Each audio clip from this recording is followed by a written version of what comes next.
17h30, retour en direct sur le plateau de BFM Story Weekend pour parler politique ou presque, puisque la date est cochée, ce sera le 30 avril, alors que la campagne pour les européennes bat son plein.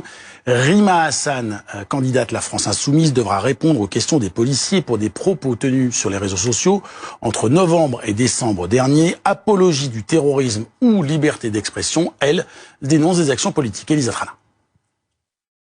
Convoquée par la police le 30 avril prochain pour apologie d'un acte de terrorisme, Rima Hassan va devoir s'expliquer sur des propos tenus sur les réseaux sociaux au mois de novembre, quelques semaines après l'attaque du Hamas. Celle qui est aujourd'hui candidate La France Insoumise aux élections européennes affirme que les personnes derrière cette procédure sont des soutiens du régime israélien, cherchant à empêcher son élection. Il n'y a pas eu d'autosaisine du procureur, c'est-à-dire qu'il n'y a pas de procureur en France qui a considéré que mes engagements, mes propos ont été problématiques. Ça fait suite à un dépôt de plainte de lobbyistes, c'est comme ça qu'il faut les définir, pro-israéliens. C'est important de le dénoncer précisément parce que je suis ciblée en tant que personnalité politique au nom des combats que je porte. Cette convocation intervient alors que la défenseure de la cause palestinienne a vu l'une de ses conférences annulée cette semaine aux côtés de Jean-Luc Mélenchon. L'Université de Lille puis la préfecture du Nord ont estimé que les conditions n'étaient plus réunies pour garantir la sérénité des débats. La France Insoumise accuse ses détracteurs de vouloir la faire taire. Je pense qu'il y a, à l'égard de la France Insoumise et plus généralement à l'égard des militants qui se battent contre le génocide en cours à Gaza, une tentative de nous intimider pour nous faire taire. Il n'y a aucun propos qui a été tenu par Rima Hassan qui peut tomber sous le coup de la loi. Rima Hassan se dit aujourd'hui à la disposition des agents de police.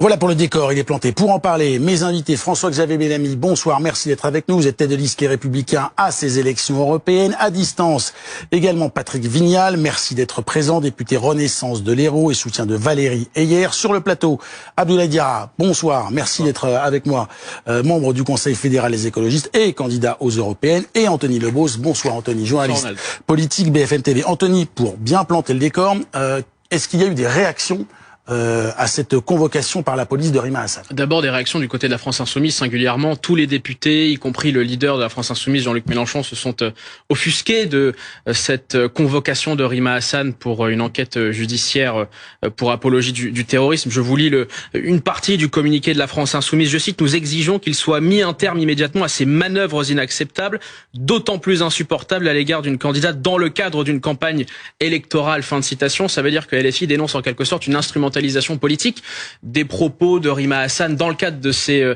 élections européennes, des manœuvres politiques. LFI pose la question du timing aussi de cette convocation, puisqu'effectivement, ça a été rappelé dans le sujet, mais les propos qui sont imputés à Rima Hassan datent d'il y a plusieurs mois, 6 mois maintenant. LFI se demande pourquoi est-ce qu'il y aurait une convocation maintenant dans le cadre de cette campagne des européennes, et puis aussi une réaction de Marine Tondelier, qui est la secrétaire nationale d'Europe Écologie Les Verts, les écologistes, soutient à Rima Hassan, dit Marine Tondelier, ces intimidations judiciaires ne dupent personne. Voilà ce que dit Marine Tondelier. On n'a pas vu d'autres réactions, notamment du Parti Socialiste. Je pense notamment au premier secrétaire du PS, Olivier Faure. Est-ce que je sens, Abdoulaye Diarra, des intimidations judiciaires selon vous, ou est-ce qu'il y a un vrai problème? Moi, je pense qu'il y a un vrai problème parce que, en réalité, c'est une dérive démocratique qu'on voit de la part de ce gouvernement depuis un certain temps.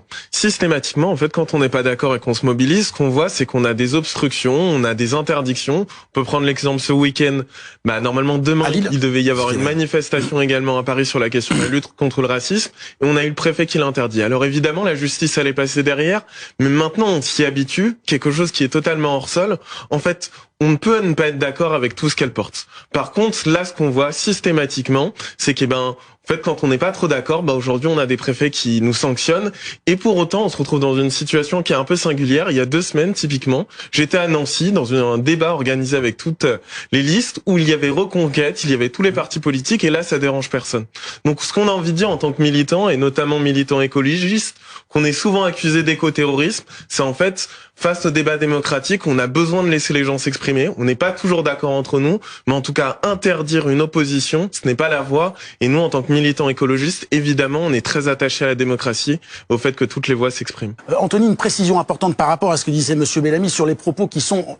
une partie des propos qui sont reprochés à Rima Hassan. Oui, une petite précision, puisque Monsieur Bellamy faisait référence en fait à une interview qui avait été accordée par Rima Hassan au média Le Crayon, un média sur les réseaux sociaux, où Rima Hassan avait estimé après le 7 octobre qu'il était, je cite, vrai que le mouvement islamiste palestinien le Hamas menait une action légitime.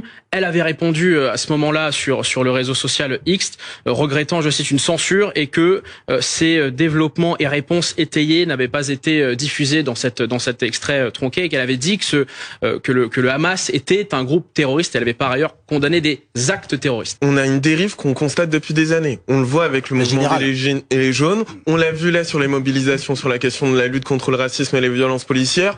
On le voit dans les établissements universitaires, parce qu'il faut rappeler un élément. On n'a pas juste interdit un meeting dans une université.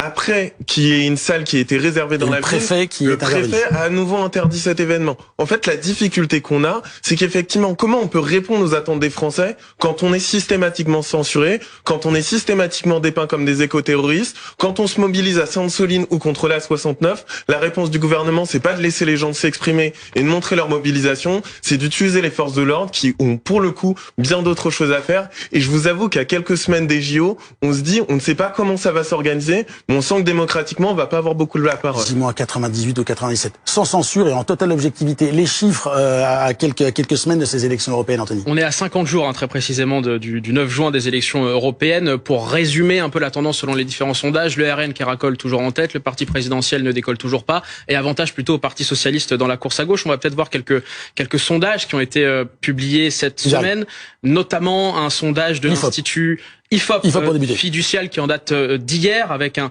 score très élevé pour la liste de Jordan Bardella, 31,5%, 17,5% pour la liste du parti présidentiel Valérie Ayé, qui garde une certaine avance sur la liste Parti socialiste Place Publique avec Raphaël Glucksmann. Manon Aubry de LFI est à 8%, François-Xavier Bellamy des Républicains est à 8%, et les écologistes sont à 7,5% très précisément. Est-ce qu'on a le temps de voir un autre sondage? Vite fait. Celui d'Harris Interactive qui est en date du 17 avril. C'est à peu près les mêmes tendances, avec Jordan Bardella en tête, 30%, 16% pour la liste de la majorité, 14% avec Raphaël Glucksmann. Pour LFI, 8%, 7% pour les Républicains, 6% pour les écologistes. François-Xavier Bellamy, ces deux sondages vous donnent en 5e position, 8 ou 7% des intentions de vote. Il vous reste 50 jours pour convaincre. Quel est le message que vous voulez faire passer pour rassembler autour de votre liste? Est-ce que vous me permettez juste de revenir sur les propos qui ont été tenus à l'instant? J'entends l'intervenant qui est sur le plateau et qui se plaignait que la gauche est censurée quand elle veut, par exemple, manifester à Sainte-Soline. Je suis pas sûr que tout le monde ait compris la gravité de ce que vous affirmez, monsieur.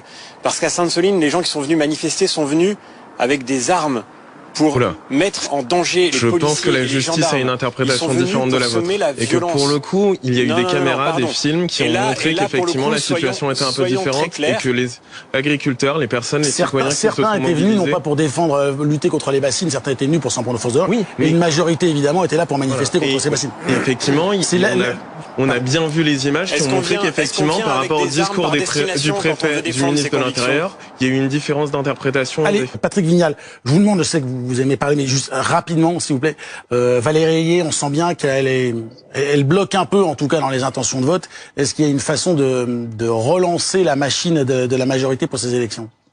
Bon, déjà, oui, c'est pas un méga démarrage. Puis surtout, je suis inquiet, on a un Jordan Bardella à 32%. Ça veut dire qu'il imprime. Ça veut dire qu'aujourd'hui, effectivement, il s'adresse aux Françaises et aux Français, souvent de conditions populaires. Mais le vrai débat, les Européennes, cher monsieur, ça sera les dernières 3 semaines. Vous savez ce qui nous manque à la majorité? Il nous manque un vrai discours de gauche. C'est pour ça que j'ai envie de dire à mon collègue écologiste sur le plateau, bien sûr que la France a besoin de gauche, la France a besoin d'humanité. La France, c'est pas qu'avec de la police et de la justice qu'on réglera. Regardez cette jeunesse qui rouille au bas des immeubles aujourd'hui. C'est pas en les mettant tous en rente fermée qu'on y arrivera. Le vrai débat aujourd'hui, c'est qu'est-ce qu'on est capable, nous, cette majorité, avec ces temps des gilets jaunes, du Covid, des émeutes, des 2 guerres qui se passent, est-ce qu'on est capable à la fois de relancer l'emploi, mais on gagne pas une élection sur le chômage et l'emploi, on gagne une élection avec un projet de société. Et vous savez, cher monsieur, en Occitanie, l'Europe,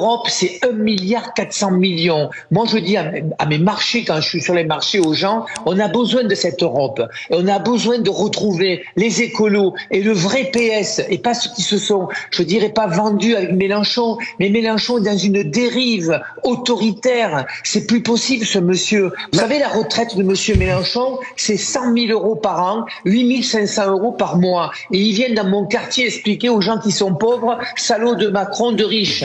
Donc, il faut qu'on arrête à un moment donné les postures. Il faut qu'on se retrouve avec le PS et les écolos. Merci beaucoup, Patrick Vignal. Abdoulaye Diarra, bon, je rappelle que vous n'êtes pas de porte-parole de Jean-Luc Mélenchon. Hein. Mais c'est qu'Europe Écologie Les Verts n'existe plus, on appelle ça les écolos. Et on sait que traditionnellement, les élections européennes étaient un bon moment pour les écolos et que là, visiblement, ça se traduit pas, en tout cas dans les sondages, pour Marie Toussaint. En fait, effectivement, on sait que la dynamique sur les élections européennes, et on le voit partout, elle a du mal à prendre. En fait, on a assez peu de débats sur la question des élections européennes, assez peu de temps qui nous est consacré, et en plus, on doit répondre à des débats un peu particuliers. Est-ce qu'on est éco-terroriste? Est-ce que finalement, Europe Écologie Les Verts serait louche sur la question du Hamas? Je tiens à le rappeler, notre position, elle est très claire, et très rapidement, on a condamné les actes terroristes, et surtout, ce qu'on a envie de dire, c'est que, en fait, et notamment à l'intervention précédente, en fait, c'est sympa que certains se rappellent la gauche quelques jours avant les élections européennes, comme s'ils n'étaient pas au pouvoir, comme s'ils n'étaient pas dans la majorité au Parlement européen. En fait, on a des personnes qui nous expliquent être plus écologistes qu'ils le sont, alors que pendant 5 ans, ils n'ont rien fait. Nous, ce qu'on a envie de dire, et c'est ce qu'on répète aux Français, en tant qu'écologistes, c'est que nous, on fait ce qu'on dit, et aujourd'hui, on a besoin au niveau européen d'avoir des députés qui sont honnêtes avec les Français. Merci beaucoup, Abdoulaye Diarra, d'avoir été sur le plateau de BFM. Merci à vous. Merci beaucoup, Anthony, d'avoir été présent. Jingle.